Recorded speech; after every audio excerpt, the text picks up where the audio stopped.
Welcome back, familiar to NorthsideLDN, and today we've got Hussam Meltdown after Liverpool bottle it against Man United and they get a draw 2-2. The better result is more for Man United. And let's get straight into it. Hussam's result straight after the game. Let's go, caramba.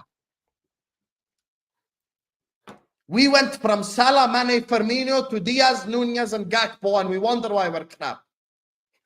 Jota's back, Hussam. Jota's back, Hussam. Yeah, but he's made from Weetabix. This is Jota. This is see this?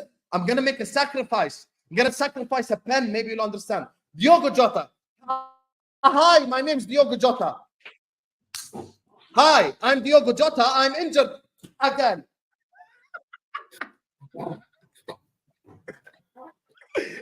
Hi, my name's Diogo Jota. I'm injured again.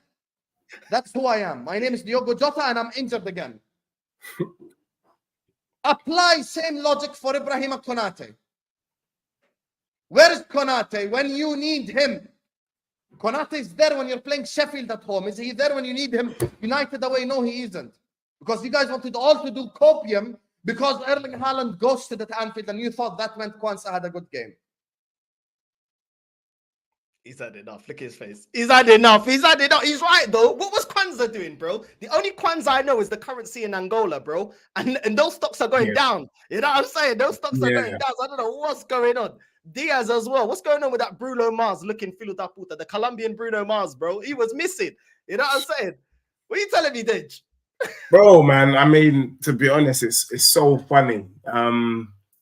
Because, you know, Liverpool will talk about the fact that they have a squad and that they don't rely. Yeah, we've had bare injuries, but look where we are. We've done this and done that. But here we've got our bro. He's literally crying for Jota to be back. He's actually upset that the brother is injured. I've never heard anything quite like it. And also, he's crying out for Konate. When I was shaking my bum for my players, I weren't allowed to do that. But all of a sudden now, Liverpool can shake their bum for their players when it goes left. Do you get what I'm saying? And the truth is, they had enough in their locker to do the job. But these men are dusty. That's what's happened. They're dusty as well. There's a lot of dust going around this season, bro. A lot of dust. We all have to just wear swimming goggles or something to get dust out of our eyes. And Liverpool have let us down. Liverpool let their fan base down. It's a big, terrible fall-off because that Man United team, bro, is a disgrace. It is so dusty. I think I have to say it's the dustiest team I've ever seen in my life. Actually, it's fully dusty.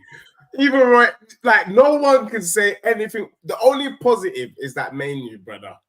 But really, apart from him, that is got to be. I think I can get in that Manu team. So he's right to be vexed because I can get in there. No, we need more tears, though. We need more tears. Let's hear more tears. Let's keep going. Keep cooking us, Sam. Look at him. This is it. This is it. This is the Liverpool team. Unless we somehow can convince Diogo Jota to stay fit for after the end of the season, there's no clinicalness. There is no clinicalness in this forward line whatsoever. League's done. League's done, you guys. You can keep lying to yourselves. Every single one of you guys keep lying to yourself. The league is done. And it's no. Good luck to Arsenal. Good luck to Arsenal. From now to the end of the year, I want Arsenal to win every single game. I want Arsenal to win the Premier League. Good luck to Arsenal. I hope City don't win this Premier League. I don't want City to win the Premier League. I hate Man City. I hate that institution. Good luck to Arsenal. Good luck to you guys in the title race. I hope you slap Manchester City. It's recorded. That's it. He's a gooner. He's a gooner. What happened to Tracy Beaker, Mo Salah, bro? What happened to Tracy Beaker? The pyramid Tracy Beaker, bro. What happened to the pyramid Post Malone? Where was he, bro? Because that guy was dropping a stinker. And I don't care if that filo da puta scored a penalty. He was trash. Absolute trash, bro. That Colombian Bruno Mars, that filo da puta was trash as well. And to be fair to Hussam, he's been calling it out, bro. He's been calling it out, the deficiencies in his team, bro. And then your manager's trying to substitute Central C, Curtis Jones, onto the pitch. What did Central C do, bro? Where was he, bro? You know what I'm saying? Where was he? Wow. Machine Gun Kelly Nunes, yeah? Machine Gun Kelly Nunes. That guy's a bum. I've been telling these, man. Listen, Benfica, we are eating good. We're going Gauchos, yeah? We're going Gauchos, bro. We're going Westfields. You know what I'm saying? Man's good. Man's doing good, bro. You know what I mean? It's crazy. That's what we're doing right now. It's crazy. It's crazy. Although I think Hassan is having, I can get he's upset that they didn't get a result, but I don't. I think he's kind of. You can have it's a bad result. I'm not gonna lie. Any stretch of the way you look at it, but it's not over until it's over. Do you know what I mean? I was just telling you before the stream. I can't call it. Obviously, the one thing that I have noticed is that the team with the best goal difference usually wins the league. However, if that's the case, then Arsenal are odds on to kind of win the league. But there's still going to be twists and turns. My club. I know we're not talking telling this about Spurs already. But Tottenham has to play all three teams, bro. We got to play the three Musketeers. We got to play all three of you. So whoever's able to get a result against Spurs is going to win the league. It's that simple, in my opinion. But Hassan is right. The team is dusty right about now. The team is looking dusty, and it's very, very worrying. Because right now, I can see why Northside had to get me out of bed and put the stream on at 1 p.m. He's shaking his bum violently because he believes right now that you believe right now you've won the league. I'm reporting on the news. I'm just reporting on events. Don't come in with that. That's why you're shaking your bum. I can see it. It's shameless. I'm just reporting on events. I ain't said nothing. Listen, this result is good for Arsenal. But I completely get why Hussam is vexed, because Hussam has been saying it. The front three aren't clinical enough. If Jota and Salah aren't scoring, the rest of them don't take their chances. Slabberslai, that filo da puta, what has he been doing all season, bro? He's been underwhelming. Gravenberch has been another one that hasn't been good enough. Diaz is a striker that you can't count on. And so is Nunes, bro. That guy is not good enough. So this is what I'm talking about. When Slabberslai is out there, missing chance after chance, looking like a budget Tommy Fury, you're not the guy, bro. You're not Tyson Fury. You're not that guy. You know what I mean? You're the guy behind the guy. Do you know what I'm saying? And I've been saying it, bro. He ain't good enough. Do you know what I'm saying? So It is what it is, man. I get why Hussam is fuming, bro, because he's been saying it, and he's been saying that his fan base has been too much copium. But let's keep going, man. Let's keep going. I want to see. I need more tears. You know what I'm saying? Because you see people like Ali. He's here in the chat laughing. On the Friday preview, he was saying, "Where is your chest, Hussam?" Now he finds it funny. What's funny, Ali? Come say, "I'm sorry." Come send a super chat apology. Send a super chat saying, "Hussam, I'm sorry, I don't know ball. I will listen to you to understand and learn the game of football. I've been watching football for 20 years. This is the away Liverpool shirt from 11-12. I don't support Liverpool Football Club because of Mo Salah. I've been supporting Liverpool Football Club my whole life. I'll bring my dad right now to the stream. Ask him how long I've been supporting Liverpool. Since I have figured out what football is, I've been supporting Liverpool Football Club. I've been watching football for 20 years now. Let it out, Hussam. Let it out. When you come up in a title race against Manchester City, you don't have margin for error. Who beat Manchester City to the League One team? Us. How? By being 300 points ahead of them in 1920. I said 300 points ahead of him. His head is hot. His head is hot, bro. His head is hot. My head would be hot, bro. You're dropping points. It's already tight at the top, bro. That is crazy, bro. But listen, he's back in top gooners, bro. He's a top gooner now. You know what I mean? I just can't believe he's shaking his bum for Arsenal like this. I'm just sensing, could there be a little bit of reverse judge coming from Hussam? Is there some reverse judge where he says he's giving up the title, but really he's harboring and waiting for a mistake to happen? You get me? Look, for me, I get why he's pissed, but we got to. There's still going to be more twists and turns. 7 games, both teams level on points. Do you get me? Man City 1 point behind. The issue with Liverpool is they've just drawn too many games. That's what it is. They've drawn too many games. They've only lost 2 all season. Yeah, but that's the thing. In a title race with limited games, a draw is almost as bad as a loss, bro. Too many, it's done. It's done. But I said this with Arsenal, bro. When we drew to City, I said, if we get another draw, I don't believe we're winning the league. Too many draws, it's done, bro. It's too tight right now. Do you know what I'm saying? Even you're saying it's too tight to call. Another draw, most likely. So I get why he's angry. And he also had a point, which I have to agree with Hussam, yeah? He said, in the games coming up, are we not going to see Liverpool still do Bandulu stuff at the back, play a high line, concede a lot of chances? Let's not forget, these men got cooked against Brighton, bro. If Brighton could actually finish their chance, they would have got cooked. In the opening, 10, 20 minutes, of the game against Sheffield United, they should have been 2-0 down. So they keep playing with fire. And people say, oh, this is how Liverpool play. But this is why Liverpool's only won one Premier League up against Man City, because it's fine margins. And when you keep conceding chances, there will be a team that will take their chance. And Man United did a Bandulu thing, bro, and it's for the benefit of Arsenal. I'll take a draw, I'll take a loss. Yeah, do you know what I'm saying? And that is what it is, bro. When you keep conceding chances, and that's the way your team plays, and he's not seeing the manager rectify it, and people are justifying Kwanzaa because of one game, but he knew that he had this on his locket. I knew why he's annoyed. I get it, bro. Slabbersly's playing games. Why, bro? They brought on flipping Curtis Jones the other game, and he was controlling the midfield. Slabbersly hasn't done anything to warrant being in this team. Endo has. Flipping McAllister has. But Slabbersly hasn't. So I get it, bro. I get it. But we got this. We got their tears from the watch along, yeah? Because listen, brother, you already know what time it is, Kadamba, yeah? Man has to go get the receipts. You know what I'm saying? You know what I mean? Word to Triple H, time to play the game. Watch this.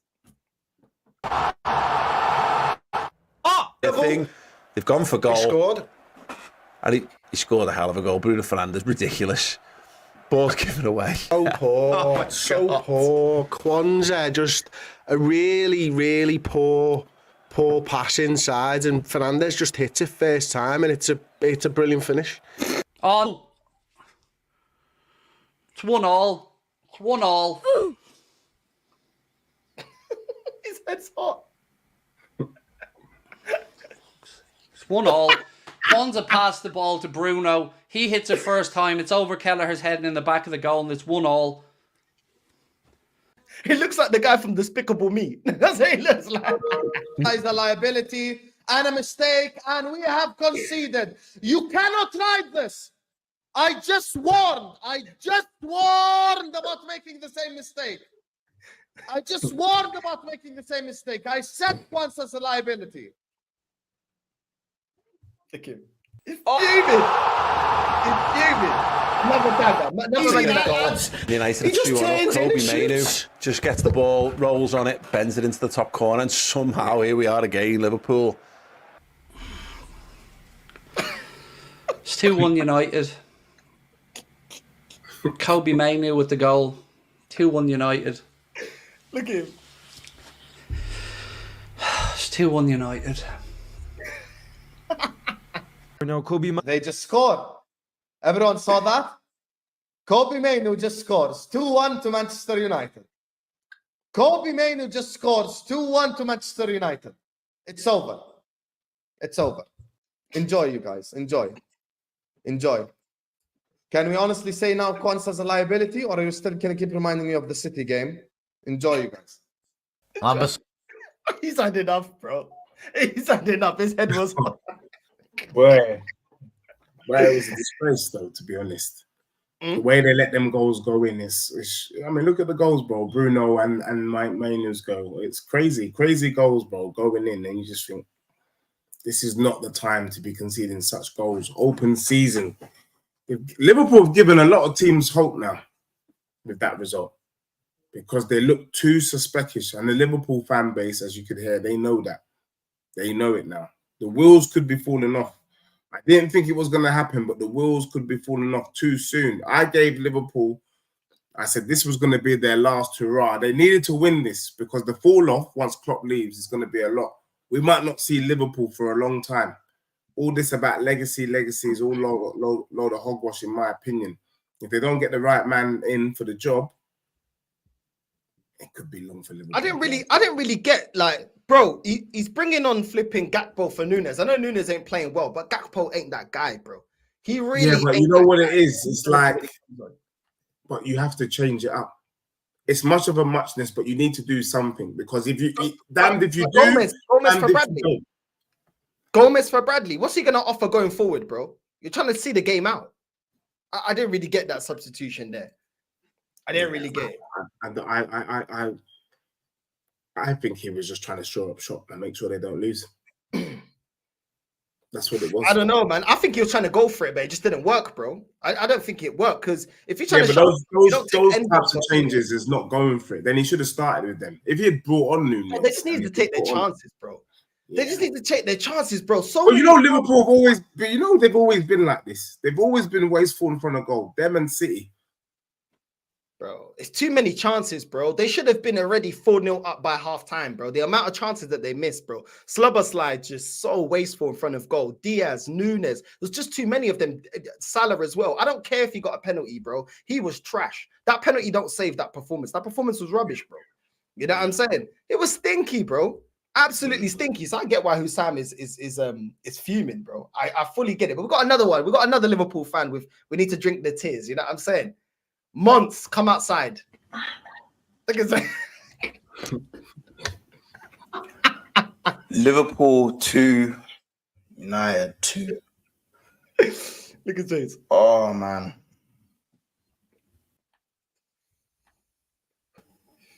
These men are scrubs. These men are real life scrubs, you know. Scrubs, bottle behavior. How do you lead a game only 1-0 after all those chances? Chance after chance after chance after chance. And what do we have to show for it? A draw against a team who should be nowhere near us. Arguably the worst coached team in the world. And listen, I understand it's a derby. I understand that United are going to get out for this game more than a lot of games. We'll probably only see them stand up at OT like this, maybe for the Arsenal game, maybe. Big maybe, boy. But today, man, there's some home truths that we got to take home from this game, man. There's some home truths, and the bottom of the line is the bottom line is, people, is that we are the own architects of our downfall. Facts. We need to speak it, bro. Big up to MONTZ and big up to Hussam, bro, because they actually speak about their club honestly. Do you know what I'm saying? Not like certain man on this panel right now. Do you know what I'm saying? They look at their club objectively. Do you know what I'm saying? And that's not coming up with wild predictions. You get what I mean? It's true, bro. Like, Klopp's not going to change it, bro. He's not going to change it. And they're going to still play the same way, and it's going to be still the same weaknesses. And I get why they feel like this, because they're feeling like, bro, no one expected them. Doesn't mean you can't do it, but nobody expected them to be in the title race. Now that you're in the title race, yeah, you got to do what you need to do. You're in that position now. You know what I mean? Giving away sloppy chances to multiple teams. The thing is, this has been building. This has been building from Brighton to Sheffield to now United, bro. They keep doing this. You know what I'm saying? They're not putting teams to bed. It's all squeaky bum time. I get why they're not feeling as confident. Listen, I mean, I hear that, but the kind of flip side of it is no one expected them to be in the title race. The truth of the matter is, when we look at the league table today, they're level on points with Arsenal, who are having a blinding season. That's why you're shaking your bum violently. They're level on points with you. It's not a disgrace, but every team has a bit of a blip in the season. That goes without saying. And maybe Liverpool going through their blip now. It's better to do it now and then kick on from here than to do it. I mean, look, it's really not the right time. They should have done it earlier in the season. But, you know, every team will go through their low. And Liverpool are going through their low at the moment, but they're level on points with Arsenal. So I think it's very, you know, when people say, you know, Klopp this, Klopp that, the truth of the matter is, it's the Klopp way of football that put Liverpool back on the map. It's the Klopp way of football that made Liverpool the kind of second to Man City only in the Prem. They're the ones who've been chasing Man City all the way, keeping Pep, you know, awake up at night. Do you get what I'm saying? So I hear it. But it ain't done yet, bro. It's not done. Because the way that these Liverpool fans, and for me, I just feel like, you know, MONTZ is my guy, Sam's my guy as well. They just need to just chill. It's a disappointing result, but it's not over yet. Do you get me? We still got 7 games to play? Mate, it's still all to play for. But yeah, it's dusty, bro. Yeah, I mean, look. That is part of the rebuild that Liverpool got to work on for next season. The man them that they thought were the gunfire, the gun players. They're not that. Do you know what I mean? They're really not, and they need to find a way to get Salah scoring goals, scoring proper goals, getting him on the ball and banging it in. Because if he doesn't, they're not going to win the league. It's as simple as. I get that, but it's completely the wrong time to be having a blip, bro. It's completely the wrong time. It's all fine margin, so it's completely the wrong time. And I think if they don't shore up the defense and stop being so naive with the high press, I get it's integral to the way that they play football, but they're conceding too many chances. But if you think about it, though, I hear that. But let's be real. And I'm not a Liverpool fan by any stretch. United scored 2 worldies, bro. That's really what. Yeah, but a team always has a chance. Really, you know what, yeah? When it was 1-1, yeah, when it was 1-1, actually, when Liverpool scored, I was like, Man United are going to get back in this. Because chance after chance after chance, you see it time and time again in the game. When you don't kill off a game, and you don't kill off a team, they will come back. And the difference between Man United and Sheffield United and Brighton is they do have individuals that can score. They may not be the most clinical goal scorers, but they can score. Do you know what I'm saying? So they were always back in this game. And it's a derby, bro. It's a derby. And what have we said? Even with the Arsenal coming up to play Spurs, it's hard to call that game because you can't just go off of form. You can't even just go off of who's got what player. It's about on the day. You know how a derby goes, bro. You know how a derby goes. Yeah, you can't play like this in a derby. We've seen Arsenal Tottenham derbies where you may not be playing the best, but you can nick something out the game because the other team doesn't put you to bed, bro. In a derby, anything can happen. It's completely the wrong game to be playing like this. Yeah. No, I totally agree. But also, I guess the point I'm making, and Hussam was talking about it, at the business end of the season, you really want your big guns. And I said this to you the other day. I said to you that when you're part of the top 6, a player makes a difference. That's what he said. A player makes a difference. Konate's there, and Man United don't equalize. Bruno doesn't score that goal. And that is the fine margins that we're talking about. But if the players aren't there, then what can you do? Then it's open season. And that's really what Liverpool have to contend with. The big guns that they need, the Konates of this world, the Jotas of this world, if they're injured and they're not about, they just have to manage. That's what Spurs had to do. We had to manage. We had to manage until our guys come back. I know. And they're still not really bad. So many chances in this game. Like, they were dominating, bro. Yeah, bro. Dominating. And if I was a Liverpool fan, I'd be fuming, bro. Because how can you be dominating a game like that? Chance after chance after chance. Even when they conceded, they still had chances after chances after chances. Apart from this season, it's not dissimilar to how you lot used to play. How many chances does Jesus get in a game? How many of them does he bury? Apart from this season, you guys are pretty similar, in my opinion. Yeah, but this season you're starting to bang, but Jesus is not prolific. He's not been prolific this season. You've relied on your midfield for your goals. Yeah, but no, I hear what you're saying. But defensively, we don't really give up. We don't give stupid goals away. Like defensively, we've actually been we could actually rely on our defense. But there's been no injuries to your centre backs.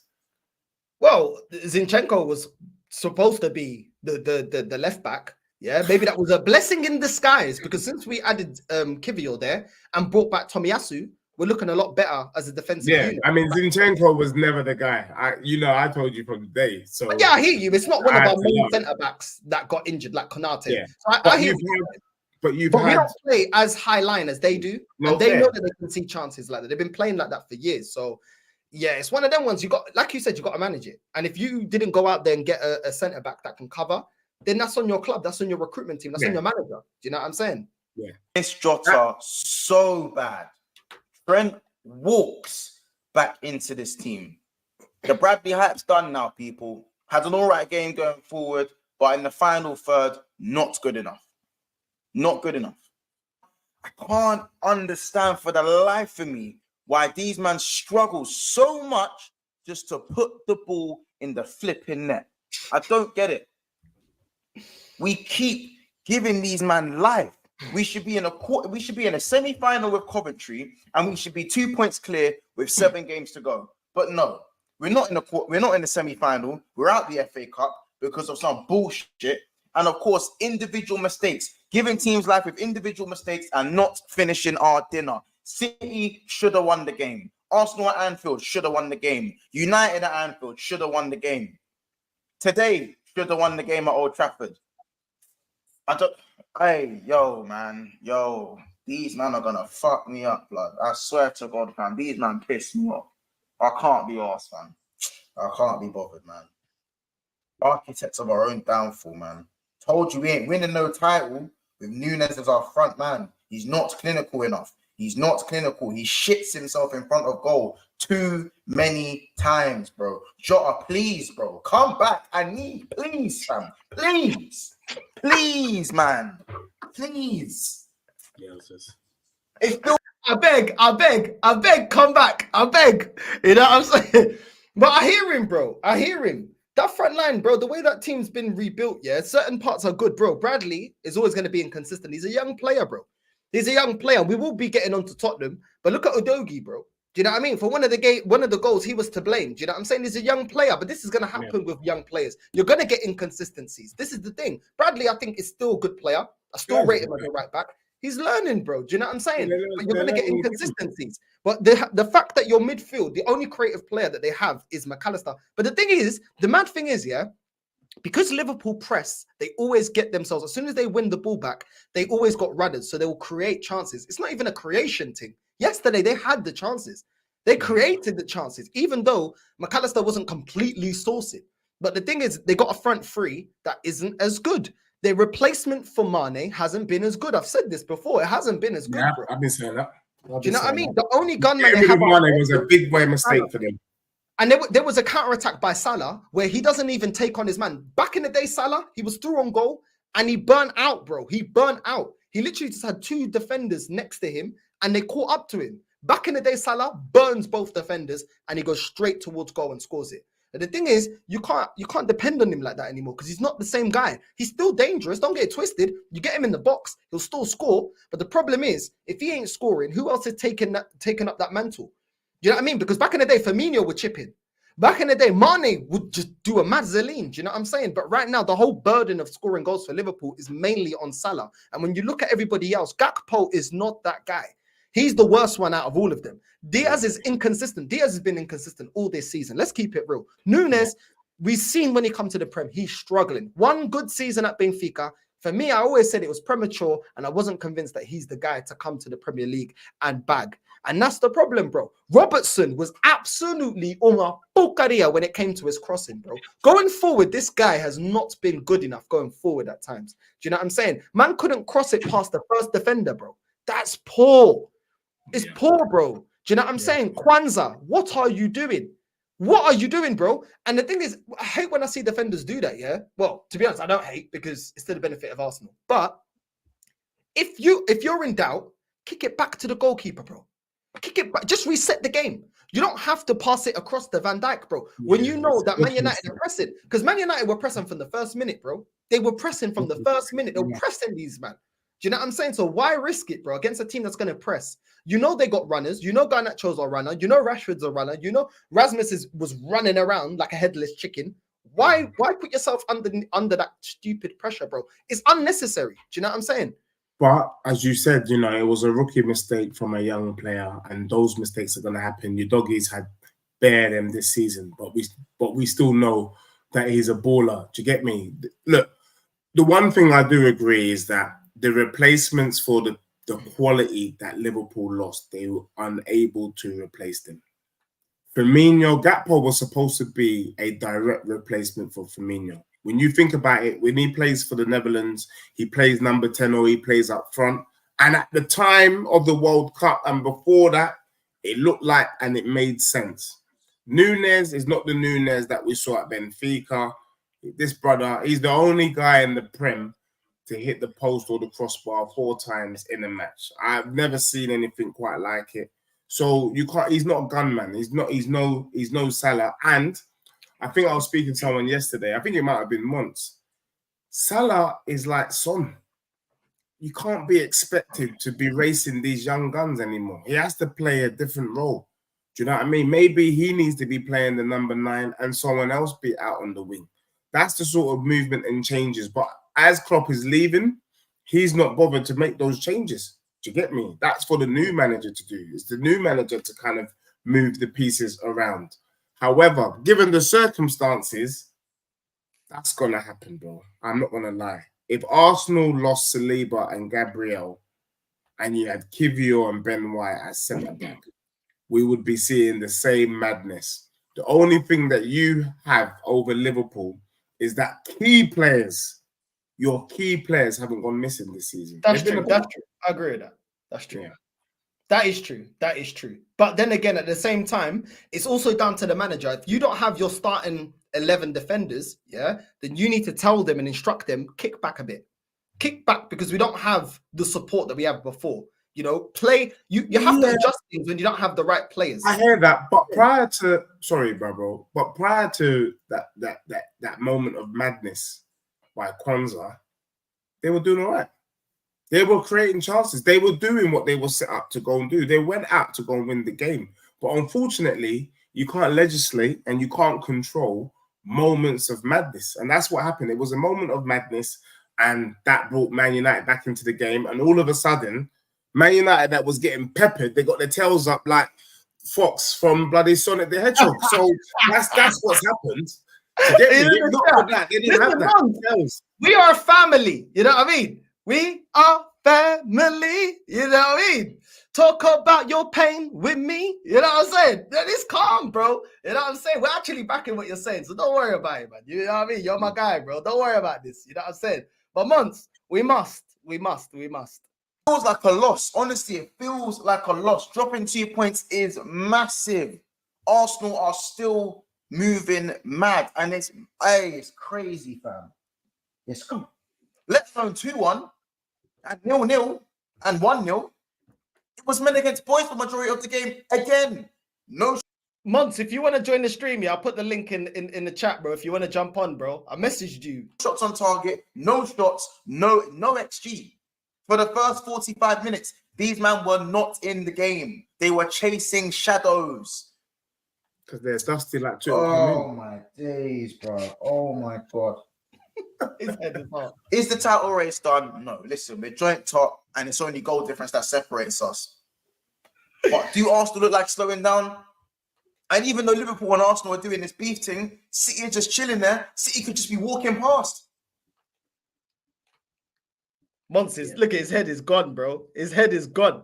Do you know what I said? His head is gone right now. This is MONTZ right now. This is MONTZ. His head is gone. What's going on here? Looking like cousin Skeeter. Bloody hell. It's long, Skeeter, bro. you know, that's terrible. Just Skeeter knows. You know what I mean? Skeeter. Coffee's the one for me. Listen, I hear what he's saying, bro. I get why I get why his head's gone, bro. But it is what it is, bro. Looking like cousin Skeeter, bro. It's mad. It's mad. Let's go to Hussam. Let's go. Credit in this whole team is Harvey Elliott. Special shout out to Harvey Elliott. That's the one guy that came on and actually took risks and actually done something on the football pitch. Big up to Harvey Elliott. Szoboszlai, it's his first season. Shout out to all the Hungarians who watch us. He had about 150 hair flicks today. Did he do anything of note? No. Curtis Jones, I thought he'd have a positive impact when he came on. Did he have a positive impact? No. Wataru Endo was not needed in this game. He didn't do anything special in this game. Kwanzaa, he's a reliability. He's a liability. Sorry, not a reliability. He's a liability. Reliability. Once again, it's the same people that let us down over and over again. Ain't nothing new. Ain't nothing new, bro. Ain't nothing new. Ain't nothing new. No, you don't get to say this because you are one of the people who are saying I have no chest. So come say sorry first. Say sorry. Send a super chat. Hussam, I don't know ball. Teach me football.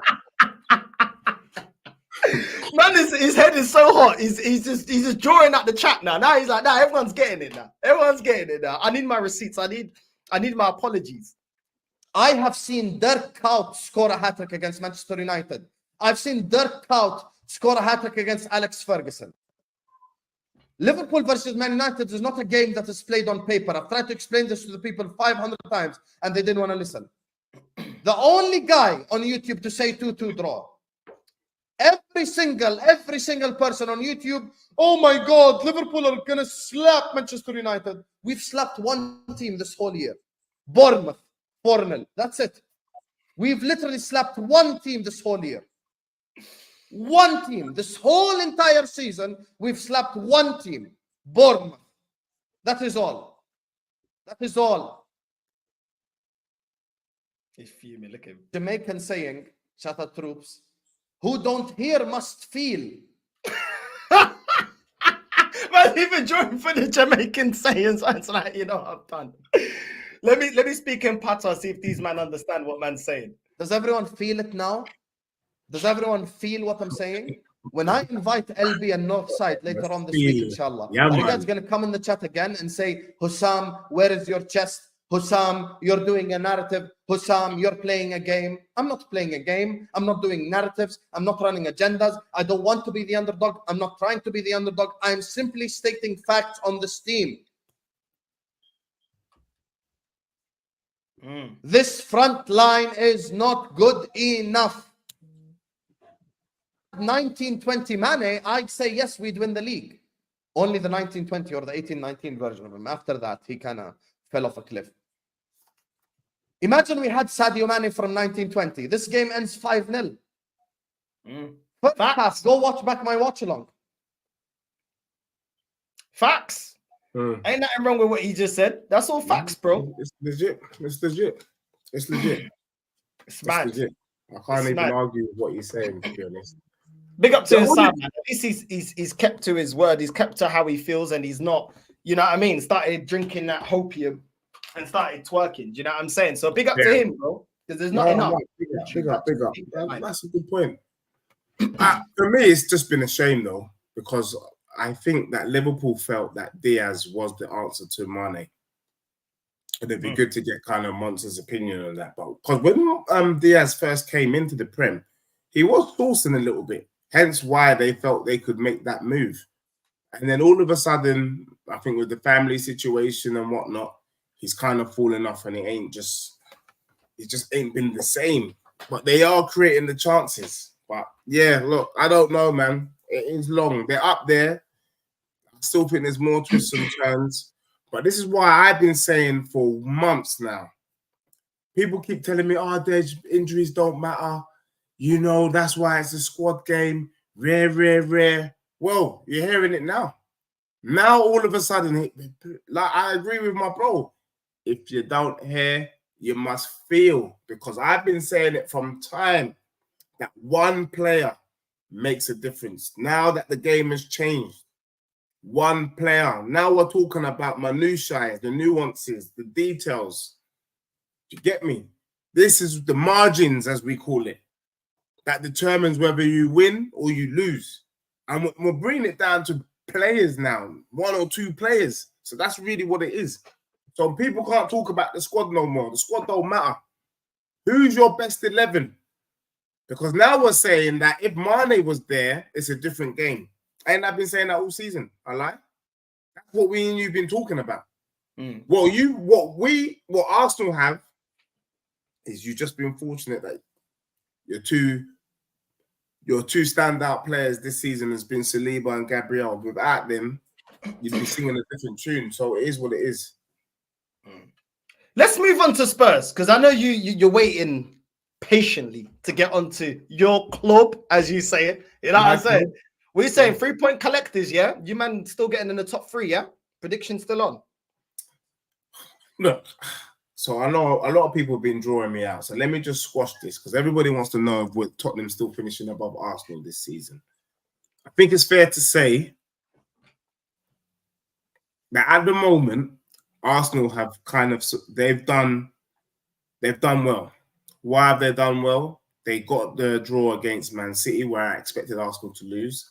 And I still expect Arsenal to lose another game. But, you know, Brighton, I thought was a potential banana skin. You went out there and you did your thing. So for me, look, I don't think Spurs can finish above Arsenal this season.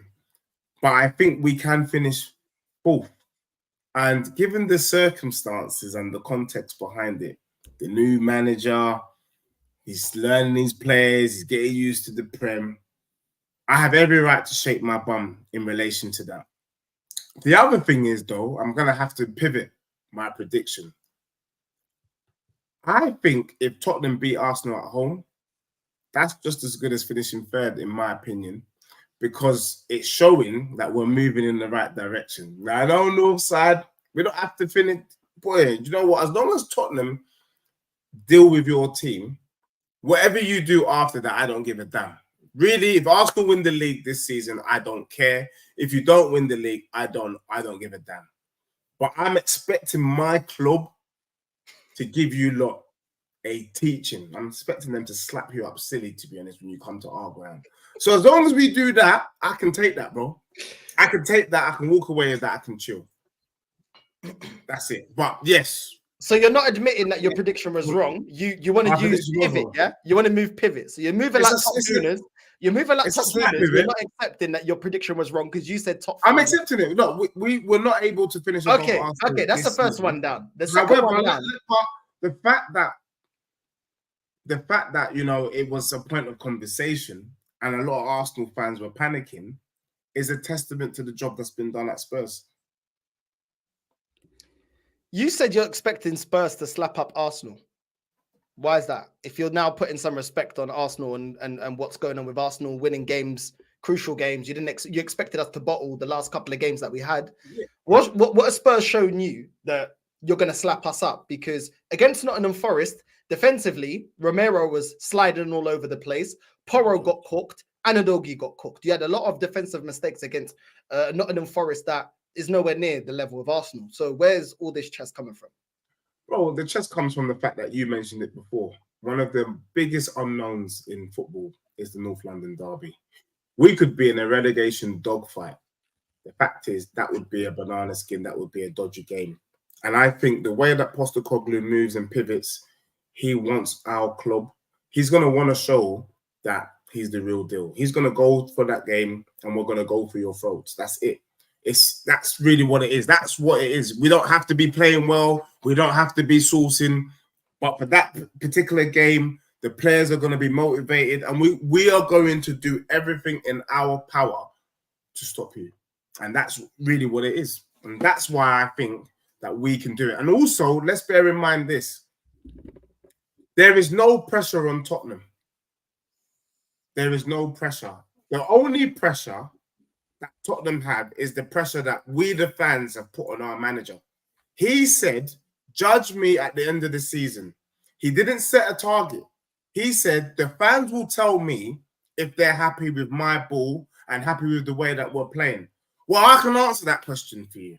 We're bloody over the moon. He's done an absolutely fantastic job turning this team around. It's not going to be perfect, bro. It's in his first season. But wouldn't it be a wonderful end to the season if Tottenham could do the unthinkable? Wouldn't it be fantastic if we slap all three teams, the three Musketeers? We slap you up, we slap Liverpool, we slap Man City. Why not? Bail out the season like that and prepare ourselves for next season. So for us, we've got no pressure, bro. We've got no pressure. You can see how dusty Manchester United is. And Aston Villa, they're doing the job for us. They're supposed to be winning games and they're dropping points. So the likelihood is, as long as we do what we got to do, Tottenham finish fourth. You, though, have to win. That's what you said. You have to win every game. So your team is going to come to my stadium having to win. That's too much pressure for your young boys. That's too much pressure for them. And that's why I think we will do the job. To be honest, you saying that it's too much pressure. To be honest, even in our decline of not winning major honours, we slapped you lot up before. So I wouldn't say come into your stadium. I don't think we fear your stadium like that. I don't think you're not the Santiago Bernabeu. Do you know what I mean? So a little bit relax a little bit with that. No. Last season was the only time that you guys knew that you were going to beat us because we had lost all hope. There was no energy. There was no motivation. The club was in disarray. You're coming to a different atmosphere, my guy. But you said a lot, yeah. Are you actually sitting here, Deji? Yeah, and I'm sorry, I'm gonna have to call you out now. Yeah, you have said we don't want to win the Carabao Cup. Dusty cup. I don't care about this Bukari. I don't care about Carabao Cup. Dusty club, dusty cup. Don't care about that. I don't want to win the FA Cup. Deji, do you want to win the FA Cup? I don't want to win the FA Cup. Dusty cup. I don't want to win that. My club's too big for that. My club's too big for FA Cup. My club's too big for Carabao Cup. And now you're sitting there twerking, shaking your bum, yeah? Shaking your bum violently about getting top three. What trophy do you get with that? Explain to me why you're shaking your bum and why you're so excited. Let me explain. So outside the Three Musketeers, yeah, my club is the best club in the country. Hear me out. Outside the Three Musketeers, we're the next best team. That's a fact. Because the table doesn't lie. Yeah. Now, why I'm shaking my bum is because we were in disarray. We finished 8th last season. You know how many points we finished the season on Northside? We finished the season with 60 points. 60 dusty points. How many points do we have today with 7 games to go? 60. So there's been a marked improvement in my team and my club. Do you get what I'm saying? So for me, for this season, in my manager's first season, to get us top 4 is something to shake your bum about violently. Yes, indeed. It's not a trophy, but what it tells us is it's a step in the right direction. The question is, though, what you should be asking me is, would I shake my bum next season if Tottenham was in the top 4? No, I'm not shaking my bum if we just get top 4. I will shake my bum for top 4 and a trophy. Why? Because it's a step in the right direction. And then the real shaking of bums comes into play when we win the league or Champions League. That's when the bum shaking really starts. But as long as I'm seeing progression, I will shake. Definitely, bro. And that's why I can shake my bum for this season. Even you, Northside, you respect my club. You respect that. You didn't disagree with me. Outside of the top 3, Tottenham's the next best team. True or false? So for me, I can be proud of that because you, man, have been doing it for 5 years. Klopp's been there 8 years. I've never accepted that, so no. I've never twerked and shaked my bum violently like you when Arsenal's finished 4th or 3rd, and I didn't even shake my bum violently when Arsenal finished 2nd last season. I called it a failure because we won no major honours. You can't sit there and say these cups are dusty, but then finishing 3rd, which leads to you winning nothing and qualifying for Europe. You can't be telling me that you're shaking your bum.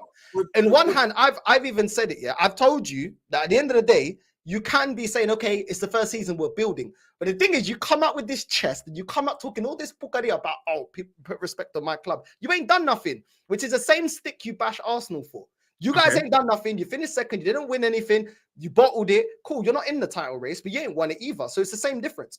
Whether you bottled a title or you finished 3rd, neither team has won anything. So why are you shaking your bum? But then when top gooners, not myself, because you know me, top gooners are celebrating. Oh, but we put the pressure on last season. You'll be like, yeah, but you guys didn't win nothing.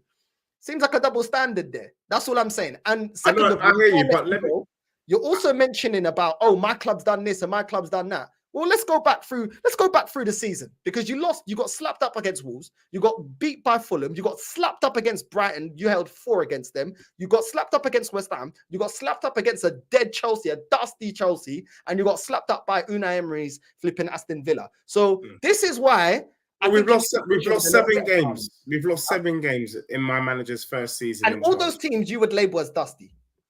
Yes, but also has Postecoglou managed in the Prem before? It's an unknown to him, bro. He's an unknown, and the league is an unknown to him. So how do you know he's learning the team? But Postecoglou is learning on the job, bro. He's made mistakes. Even the game against Chelsea at home, that was a big mistake, but he's learning from it, bro. But can I just say this though? Not you, because you haven't shaken your bum once for Arsenal so far this season, even though I've been seeing you smiling and showing a little bit of chest. with all that Arsenal have done so far this season, with all the bum shaking, with when Liverpool dropped the points yesterday, the way Arsenal fans were shaking bums from here to North Dakota to Sydney to bloody parts of Nigeria, do you get me? It was disgraceful, the bum shaking. You man are only 11 points ahead of Spurs. Is that it? 11 points. That's not that much, bro. That's not that much. Let me tell you this. I told you this before, yeah? All I'm going to say is this, yeah? You talk about your club like you're up there with Liverpool, like you're up there with Arsenal and City, and I'm not very impressed, and we could get top 3. then we should have the same expectation, because all three clubs are expected to win a major honor. And whichever club doesn't win it is a bottle job, and we've underachieved. So by that same logic, you finishing third ain't good enough, because you've been overhyping your team. You've been overhyping your manager. And before you started overhyping, did you not know that your manager was learning on the job? This is why I don't understand the chess. I get, if you said, listen, I'm happy with the way that we're playing football. I'm happy with the way he's using players. I like how he handled when we had no centre backs, when we didn't have defenders. I like that he got us at least into January, and then we could address that. I like the fact that he's brought in a player like Dragusin. I like the way that he's getting the best out of the players. It'd be a different conversation. But you talk as if you're up there with Arsenal, Liverpool, and City, which are the three that are trying to fight for this title. Can I just tell you though? I am a reflection of my manager. Postecoglou said this week after the one, I don't know which game it was. He said next season Tottenham are going to be in a title race. That's my manager speaking with chess, bro. I can only reflect and beam out what I'm getting from my manager. If he's optimistic, so am I. Yes, it's too soon. You can't. For me, I even think Postecoglou wanted to finish higher this season. He really wanted to. Whenever asked him, he said he was looking at top spot. That's the sort of attitude. Winners look ahead, bro. Winners look for the big boy prizes. Winners don't stay low. What's the point in that? You aim high and you see where you fall. We were aiming for first and we finished fourth. That's respectable, bro. Next season, we'll be doing the same. Next season, we're going to join you and we're looking to win the league, and we'll see what happens. We probably won't win it, but as long as we're up there and within a couple of points distance, it's to be respected. All these people that are knocking, at the end of the day, how many teams can win the Prem? One. How many can win the Champions League? One. People knocking second like it's a failure. It's not a failure, bro. Finishing second, yeah, okay, you didn't get the top prize. MONTZ, jump in if you want. You showed intent. You showed that you had something, and given one or two months. I don't know why you're looking at me like that. Your club has finished second a few times, where, in my opinion, I felt they were unlucky. On another day, they could have won the league, and I respect them for it. We were unlucky, but the unborn seeds that will live in 15, 20 years or so. What do you want me to tell them? We were unlucky in 2018. In 2038, when I tell them that, you know what I'm saying? That I can't instill that to my future kids. I can't instill we were unlucky to my future kids. We lost. We didn't get over the line. Luckily, we did get over the line at one point, so I can tell them that. I'm more likely to tell them that we steamrolled everyone the year after, you know what I'm saying, rather than getting this amount of points and coming second. Listen, as much as I admire my club for finishing second, but the way, in terms of like the amount of points we accumulated in that 2-year, 3-year span, no one remembers second place. Yes, and if second place is remembered, it ain't for the right reasons. No, but you're right. But what second place done, and what people have failed to kind of acknowledge is that by you finishing second, it laid the foundation for you to be the force that you are today. Had you not been finishing second and pushing City, you wouldn't be Liverpool of today. That's the truth. For me, I want a solid foundation like that than the dusty foundation that the Carabao Cup gives. Yeah, look at the foundation the Carabao Cup gave United. Nothing. They were built on sand. And you get me? And I don't want that. I want to be built from a solid rock. You understand? And you could say that about Arsenal, obviously, coming second last year. Could it give them the foundation to either win? It did, though. It did. You know what I'm saying? But what I would say is that more people have come second and fallen off than come second and pushed on. That's what I would say. Because if you look at a lot of the other teams that have come second throughout the Premier League, you know, unless they were already winners like Man United, you don't really see them going on and pushing on. Like Arsenal have come second before. They ain't pushed on to no Premier League. It's been 20 years. You know what I'm saying? Liverpool come second multiple times before Klopp came in. We didn't win no Premier League. Tottenham, you know what I'm saying? How many times were you solidified top four? Pretty much there, 80, I think it was 82 average at one point in a 3-year span. You lot were doing your thing. You needed that back in. One more push, didn't happen. You know what I'm saying? There's a lot more times it hasn't happened than it has. But there are the examples that you've given where if the setup's right and the players, because the thing is as well, is that sometimes when you do just fall short, sometimes players just tend to leave. Key players leave the club. Arsenal have suffered that. Liverpool suffered that. Spurs have suffered with that. You know what I'm saying? A lot of teams have suffered with that. Not a lot of us can lose our players and then go and sign a blockbuster signing, big boy signing as soon as that happens. We lost the Champions League final and signed Fabinho. Even I was gobsmacked to that because that's not something my club's been doing over the last... Since I supported Liverpool, I didn't know my club to lose a final in the Champions League and go sign one of the most sought-out DMs in Europe. That wasn't Liverpool like to do that. You know what I'm saying? It wasn't Liverpool like to sell Coutinho and bring in Van Dijk and Alisson. A little bit Liverpool like because we wouldn't have done it off bat. But I'm saying like more time for our three clubs, we would have lost a final and probably lost a few players. And now we're having to replace the players you've lost rather than build on what we had. But can I ask a quick question? What comes with the risks of just falling short. But can I ask a quick question quickly to both of you? So looking at Arsenal and what they're doing so far this season, and look, even me, I have to acknowledge that Arsenal are doing bits this season, you know, and I'm reluctant to say that. I say that the reason why Arsenal are where they are this season is because they finished second. I don't think by them winning the FA Cup is the reason why we see Arsenal of today. I think the foundation of them finishing second, although by Northside's standards is a failure, there was a solid base that needed to be tweaked in order for them to push on or at least achieve similar results to last season, i.e. finishing second again. So for me, that's why I talk about you want to finish higher as possible in the league because that creates the precedence. That's how Tottenham became a big six team because we were constantly, like you said, averaging 82 points, constantly in the top four, and then we became feared. When we took our focus off and started going for them little Mickey Mouse trophies, we no longer had the foundation to work on to maintain the big boy presence that we were having in the league at the time. So I just want to know which one is more influential on the team, which one gives you the indicator that maybe this team is legit. I don't know, bro, because you're talking about finishing second. When Arsenal finished second against Leicester, we didn't kick on from there. So I think, and as well, like you're saying that, you know, you're getting excited with your team. Would you say I should be getting excited with my team? Because I've been here before. If I was to get excited and say, we're going to win the league, we're going to win the Champions League from right now, yeah, you would say, okay, but what about yesteryear?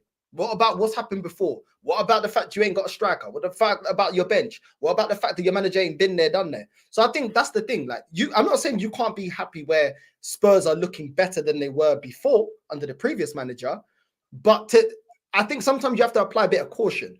You know, my caution comes from I've seen my club be in this position and bottle it. I've seen this manager not get me over the line. I've seen these players mentally collapse. So that's why I praise individual wins. If we win a game, I'm praising it. I'm like, okay, cool, we won, whatever. Even to the end of the season now, you've seen that. I don't even really be going in on the players in terms of performances. Just get me the 3 points. But I'm not going to, like you say, shake my bum violently until the job is done because the job ain't done. You know what I'm saying? And there's still things I wanted rectifying in this team that I still think could be a banana skin and could still be a reason as to why Arsenal don't win the league. So I'm not going off of emotion. And I think a lot of times you call out, it's up to you. You call out Arsenal fans. I call them out because I'm not like that. A lot of Arsenal fans that 1-2 results or a bit of momentum, we're going to do this, we're going to do that.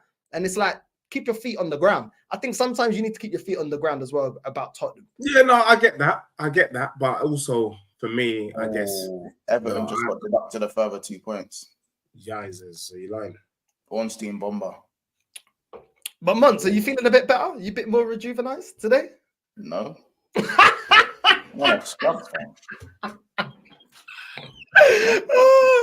his face. Oh my No. days. Do you agree with Hussam? Because Hussam feels like he doesn't see how your team's going to play any differently. He thinks that in the games that you got coming up, you're still going to concede chances. You're still going to concede goals. You're still going to have a front three that aren't clinical enough, barring Mo Salah. And he just doesn't see you getting over the line and winning the league. Yeah. What do you think about this? It's the similar battles that you have to fight with your fan base. I was castrated by the Arsenal fan base. Absolutely. They tried to put me in a spliff when I said that Arteta was foolish to play for the draw against Man City. because I believe Arsenal are the best team in the league on form and the most balanced team at the moment in terms of defence and attack. And I think playing for the draw, I'm not saying Arsenal had to go and win, by the way. I'm not saying you have to go and win at the Etihad. But I said, give them man a run for their money because their man are quite football. Look at Palace. Scored 2 goals. Posed a threat. You know what I'm saying? Ortega, no Walker, no Stones, Barbie Doll. What's my man's name? Barbie Doll at left back. Like their back line is shaky. It's shoddy. You know what I'm saying? There's bare fungus on the rudders, bro. Like there's bare fungus on their rudders, G. Athlete's foot. Yeah, fam. Like bro, move to them. Like people think I hate Arsenal. I do hate you lot, but but my praise will always be as loud as my disrespect. So when I'm cussing off Martinelli and saying he's a scrub, yeah, that's compared to the level that I hold Arsenal at right now. You know what I'm saying? So, and what I see in Arsenal's attack and the way they control games, if they put it on City, they would have got, in my opinion, I think they would have got their first win that they had in God knows how long.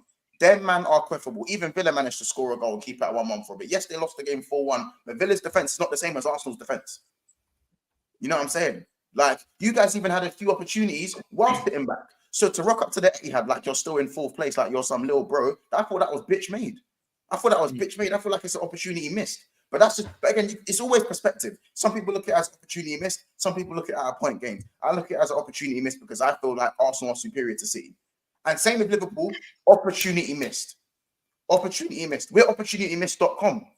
You know what I'm saying? We're opportunitymissed.com. Big game bottlers. That's what we are. Scrubs in front of goal. Listen, I would have rather Man United rocked up and smacked us 3-0. And I can walk away and say, yeah, they were the better team. We bottled it. We shat ourselves. You know what I'm saying? It was runny and it wasn't pleasant. It's as simple as that.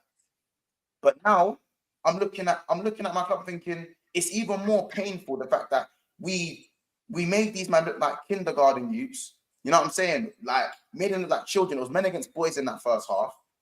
And then all of a sudden, we gift. I'm sorry, listen, I haven't really crashed it on Kwanzaa because for me, Kwanzaa's been one of the best young centre-backs around.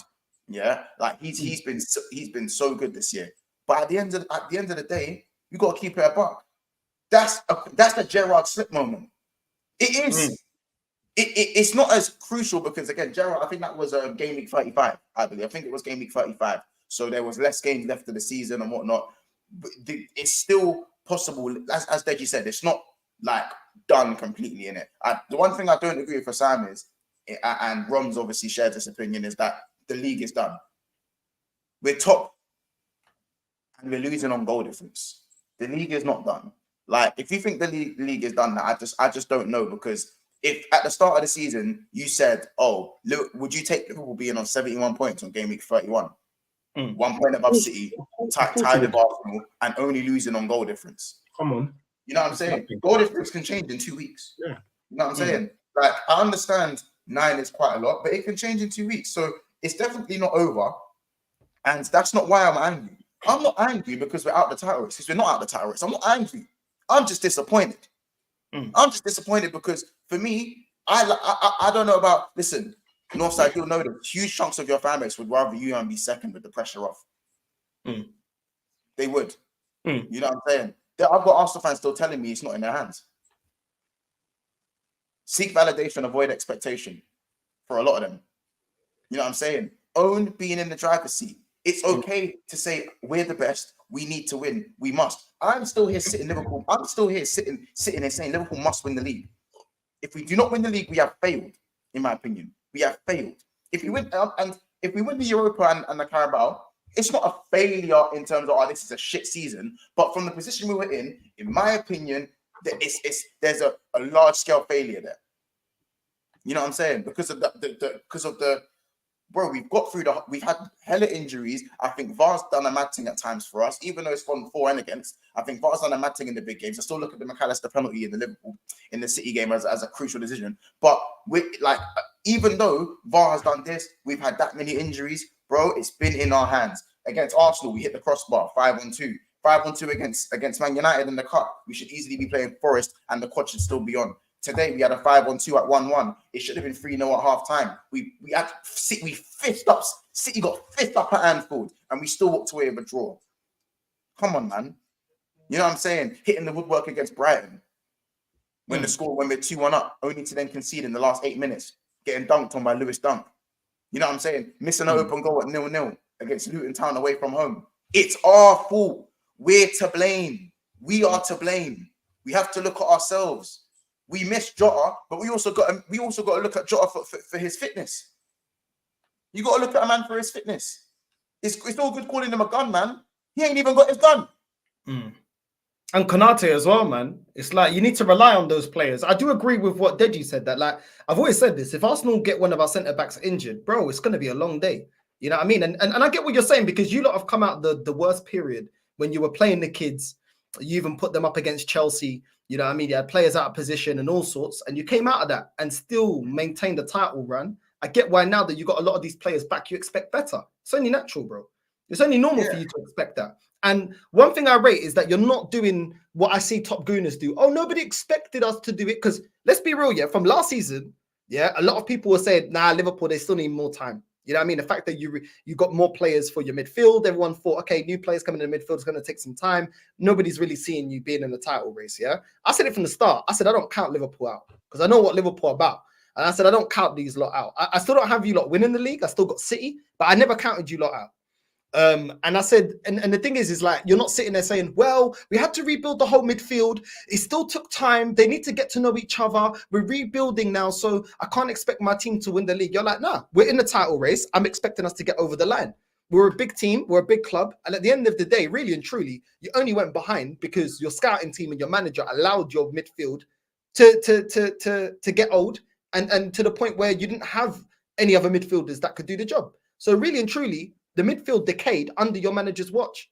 So listen, I rate it, bro. I rate it. Listen, I'm not going to say anything when it comes to that because I have the expectation of my club to win it, bro. I don't care about being second and no pressure on, bro. If you want to be a big club, it comes with pressure. That's it. Every other big club around the world has big pressure. If you're one of the biggest clubs in the league, you can't run away from pressure. You know what I'm saying? You have to deal with that. It's part and parcel of being a big club.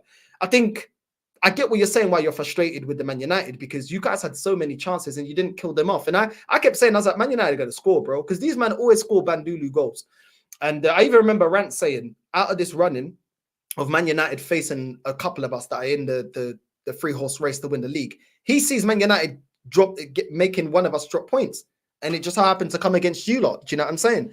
So you guys have only got yourself. But I hear Hussam as well, because at the end of the day, playing a high line, I get it's the way that you lot play, but your manager needs to work a way around that, bro. Because, like I said, against Sheffield United, you're conceding chances. Against Brighton, you're conceding chances. You're getting away with it, but eventually you are going to concede. And eventually it's going to be sticky. And I know you guys score a high volume of goals, but when every goal really and truly needs to come through Jota or Salah, and then Jota's injured, bro, there's going to be days where Salah's not going to be on job. And yes, he scored a penalty, but in open play, he was trash. In open play, and he wasn't the only one. You can't rely on Nunes. You can't rely on Gakpo. You can't rely on Diaz. You can't rely on these guys. But people are hyping up Diaz, yeah? Yeah, he's cool, but he's too up and down. And this is a title race, and your club knows it better than Arsenal, yeah? You got to be near perfect to beat Man City. You can't be carrying, man. Man need to turn up now. Do you know what I'm saying? You can't be carrying Slobberslide, bro. This guy, bro, I don't see him creating anything. I don't see him putting his chances away. Bro. It's mad. You've got too many players that you're carrying. That's the thing, MONTZ. Too many players you're carrying, bro. And your manager don't change it. Why is Slobberslide always starting, bro? Why is he starting? Diaz, I kind of get it because he's been in a bit of form. I kind of understand that one. Nunes has been in a bit of form as well. He got that goal against Sheffield United. I kind of get it a little bit, but you got to change it up, bro. Slobber should not be in that midfield. For me, Elliott should have been starting long time in it. Like, he's the only one who injects something into the midfield when he comes on. He's been brilliant off the bench. How about this? I said Liverpool's last really like 9 out of 10 performances against City. Who started? Elliott. You know what I'm saying? And that was the last. I think sometimes players should be rewarded with a start, but I think we do. I think the only thing is, even though we are carrying certain players, you got to remember, I think because Liverpool are so good, people forget that 3/3 of our back line, 3/5 of our back line is academy. Kelleher, Kwanzaa, and Bradley. And Gomez, who only started playing left back this season. So the one mainstay in our back line is Van Dijk. You know what I'm saying? So for me, it's a blessing and a curse. It's a blessing because it's shown me that Bradley, Kwanzaa, and Keller are of the level and can play to a level and maintain a trophy push. But at the same time, tactics should be adjusted because it's not like we have Konate, Virgil, Trent, and Robbo and Alisson, where then you can afford to do the high line, high risk football because you have X factor. You have X factor throughout. You know what I'm saying? Trent's there, Jota's there, everyone's there. But when you have Kwanzaa, Bradley, the right side's going to be weaker. You know what I'm saying? You get that they look good, but that's because Liverpool as a unit are good. We are good as a unit. But there is going to be, like, Edingra's not looking across at the tunnel and thinking, oh, Kwanzaa, that's my aura. Do you know what I'm saying? And that's no disrespect for Kwanzaa. He's a young centre-back who's really good. But you know what I'm saying? There's going to be, when you play young players, there's going to be inconsistencies and mistakes. And we saw that at Old Trafford. I don't think that happens with Konate. I don't think it happens. You know what I'm saying? It doesn't happen with a Matip if he's fit and he's playing. So because our backline is weakened, I think sometimes it's very naive of the manager and the tactical setup to still sometimes go as gung-ho as we do. Listen, it's worked up until now, but there's penultimate games like the one yesterday where you got it bites in the bum. And even though yesterday for me, it was defensive mistakes, but that still goes down to young players playing in crucial positions, which I don't mind. Again, I don't mind. Me, I just feel like games at Old Trafford, I think you still got to, I think maybe we should have taken the risk and maybe tried to play Konate, maybe put him on in the second half, just maybe add a bit more experience. Even though Konate is a young player himself, he still supersedes the experience of Kwanzaa. And I feel like as much as I really like Bradley, as much as I really do like Conor Bradley, I feel like Trent, the X factor from Trent, because I don't know if you saw, Bradley got into some really good positions. I just feel like Trent in those positions is moving ruthless, man. It's different, yeah. But this is what I'm seeing some people get onto Bradley, but bro, the guy is still talented, bro, but he's learning his trade. And with, like you said, with young players, it's always going to be a level of inconsistency. He wasn't the best going forward, but Robbo wasn't great going forward. Robbo's crossing yesterday was poor, bro. And I'm thinking, bro, you can't get it past the first left back, bro. You can't even get past the first defender. And you're the one cross he put in that Sobo should have scored. You know, the one that he again, like, what you know what I'm saying? I can sit here and say Robbo's regressing, but sometimes it only needs the one or two crosses. And the ones he did get right, he didn't put away. You know what I'm saying? Sobo's like has to score one of the two chances he gives from Salah's pass and for the one that comes across the box. He doesn't score it. How about this? That's the time where he can shut up the haters. He scores those 2 goals and wins us that game. He silences the haters. People are screaming, oh yeah, that's 70 million well spent. You just beat Man United at Old Trafford to propel us to the title. That's the fine margins. Now I'm sitting there calling him a scrub. You know what I'm saying? So, I hear it. Listen, it's still all to fight for. But as I said, like, we miss Jota and Trent. They're back. They're pretty much back now.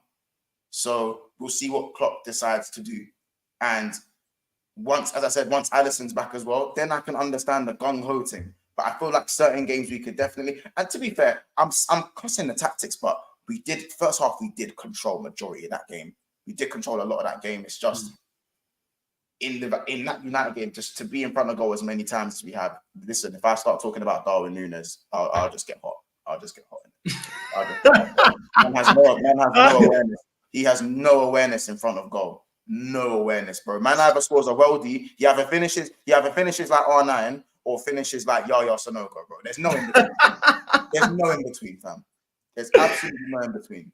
No, I hear that. Listen, familia, make sure you like and subscribe. Hit the bell notification. Also, MONTZ's channel is in the description. Don't be a viado. Don't be a payaso. Don't be a filo da puta. Make sure you go do that. Support Big Six Pants. The link to his channel is in the description. So make sure you go do all of that. We're going to redirect to Never a Foul. Going to jump on that for a bit. Big up, MONTZ, for jumping on, my guy.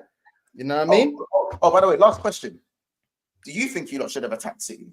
Do you share my opinion with that you should have attacked City more? I'm not saying you should have opened up, but do you think you should have been a little bit more aggressive than just 100%. I think we should have made the right changes. We should have made changes earlier and gone for it. Like, he was making attacking decisions. I wouldn't say completely open up, but it was players that weren't in the game, attacking players that weren't in the game, and I wanted switches a lot earlier. Do you know what I mean? At least show the intent. I wouldn't say completely open up. I'm not naive, but at least, because the thing is, every time it was on the counter, we had no pace. You know what I mean? So bring on Martinelli, bring on these players that have pace, that can, do you know what I mean? When we do get those opportunities, those players that have the cutting edge, or those players that are going to run down, because You know what I mean? Like, at the end of the day, Jesus was trash. Odegaard as well. His passing was absolutely trash. I don't know why he stayed on the pitch. We had so many missed opportunities in that game. It annoyed me that it wasn't changed a lot earlier. But that's Arteta, man. You know what I mean? A lot of times he makes changes really, really late. And I why felt was I painted out to be the villain? I've been painted out to be a villain. How about this? I've said, like, and I always say it's coming from a good place. It's because I think Arsenal are that good that they should have gone for the game more. Not opened up, gone for the game more. The draw's not a bad result. And I'm being called a hater. I'm being called all the names under the sun. Like, you get it? Like, I'm just like, why is everyone being so sensitive? It's actually coming from a point where, and they're calling it, oh no, it's a backhanded compliment. It's a backhanded compliment. I said, no, it's not. You know, my fan base is they're sensitive, bro. These men, they need to change their pads. Every time they come online, it's that time of the month for them. You know what I'm saying? You can't say anything, bro. Do you know what I mean? Like, they think that constructive criticism is gunning someone down. No, it's not, bro. Do you know what I'm saying? It's constructive criticism. Yeah, there's things that you're going to like, and there's things that you're not going to like. And the manager ain't going to be perfect. There's always going to be errors for improvement.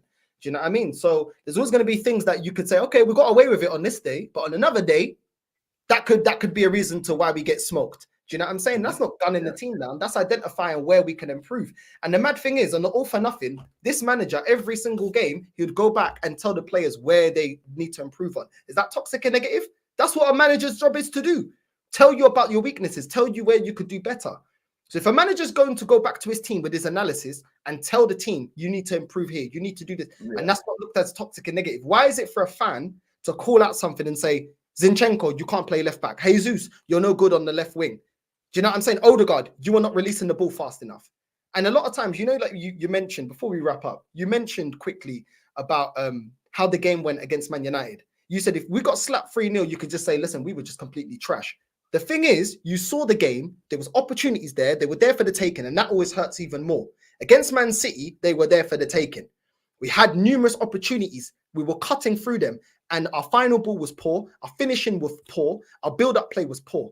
So because I saw the game, and because, yes, City are the better team, and have the world-class players, and the manager's been there, done that, in the context of the game, we had the opportunities to beat them, and that is why I was annoyed. I was annoyed with it. I took it, but I was like, bro, I'm content. I'm not happy because we had the opportunities there to kill them. Yeah, my thing was a celebration. Maybe I'd feel different. Because I look, my thing was the celebrations. I'm literally seeing 0-0 man going, yes. And I'm like, bro, do you know what's crazy with that? It's like, that is that 4th place, old Arsenal. Like, you man are scrubs. You man aren't scrubs no more. You man are a world-class team now. Do you know what I'm saying? Obviously, maybe not, I wouldn't say quite world-class players yet, but as a unit, as a team, as a balanced team, you man are up there. So, like, I still think some have the mindset where you guys are still 8th, 5th type beat. You know what I'm saying? It's still 8th, 5th, and 5th. Where man are still looking at City like they're the big bro. You know what I'm saying? And yeah, recent history will say they're big bro. But even when I've been beefing City, you think I'm ever looking at these men like big bro? You know what I'm saying? I'm going there to win. Did I win? No, I've only won there once, and that wasn't even in the Prem. You know what I'm saying? But I'm going there to win. And even if you don't win, you always take a point at the Etihad, just like someone would take a point at Anfield. But there's always context, and I think Arsenal are just a better team, and at this moment in time, and City are quiffable. And I don't think that's crazy to say. My thing is that because again, the same Arsenal fans that I'm referring to, not the ones in the chat here, not every Arsenal, I'm not branding you lot under one brush, but it's the same ones that will sit here and tell me best defense, best DM, keeper with the best clean sheets, most structured, and now a scintillating attack, 33 goals, 4 goals conceded, and then go to the Etihad and then sit back and not even try to attack, barely try to attack, and then celebrate the fact that you didn't try to attack and you got a point when you've talked your team up on a pedestal. That to me is just contradicting. You can't hype up a team and then draw away every expectation. You can't do that. Yeah. But that's why I say seek validation, avoid expectation for the top unit. I should put that shit on a t-shirt. Put that shit on a t-shirt. You know what I'm saying? But it is what it is. That's what I'm saying, man. You know what I'm saying? Make sure, people, you're liking and subscribing. Make sure you're liking and subscribing to MONTZ as well. He's almost hitting 9K. Do you know what I'm saying? We're grinding out here. I no longer have lunch breaks anymore. Do you know what I'm saying? So I haven't eaten. You get me? So these are the sacrifices, man. Big up to MONTZ as well. Do you know what I'm saying? Always on Never a Foul, running his channel.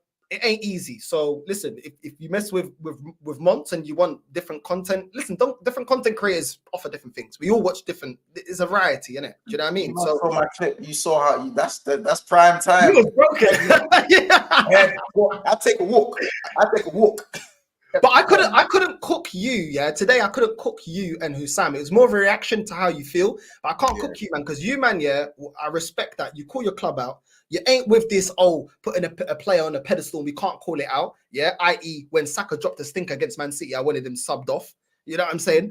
And you, man, keep it real and you stuck to your guns. So I respect it. At the end of the day, you stuck by your guns. There's nothing really for me to cook. I'll laugh because obviously I want you lot to bottle it. Yeah, Liverpool tears, didn't it? Yeah. But I can't really clown you, man, because you, man, stuck by your guns and you, man, have said it from the start and you don't wave into pressure. And you know, there's most men on this platform. Most of them want to go in with what's most popular. So keeping to your guns and calling it out as you see it isn't always the most popular. But at the end of the day, unfortunately, you're just saying how you see it. And if it comes true, well, you already know with this game, you never get your apologies. When you're right, you never get told, you never get your apologies, bro. You know what I'm saying? It's just you're an angry person. You're toxic. You're negative. You don't back the manager. You don't back the team. You're not proper scouse. I'm not a proper gooner. You know what I'm saying? It is what it is, bro. So big up to you, bro. You never get your apologies online. Do you know what I'm saying? All you get is abuse. You know what I mean? And it is what it is. We're held to a different standard than everybody else. When other people in the comments, these little keyboard warriors, they hide their face, they hide their name. When they get 101 predictions wrong, you never see them. Yeah, you get one prediction wrong. What you're saying now? What you're saying now? Yeah, you were chatting the most. You know what I'm saying? It's I mean, we gotta be perfect, but it is what it is. It is what it is, man. Up to the game. Game's the game. Game's the game. The game's the game, bro. The game's the game. They throw the stone and then hide their hand. It is what it is, man. You know what I'm saying? But we will be here. Anyway, MONTZ, big up to you, bro. We're redirecting to Never a Foul now. Make sure people, you follow me over there. And without further ado, we're out. Love.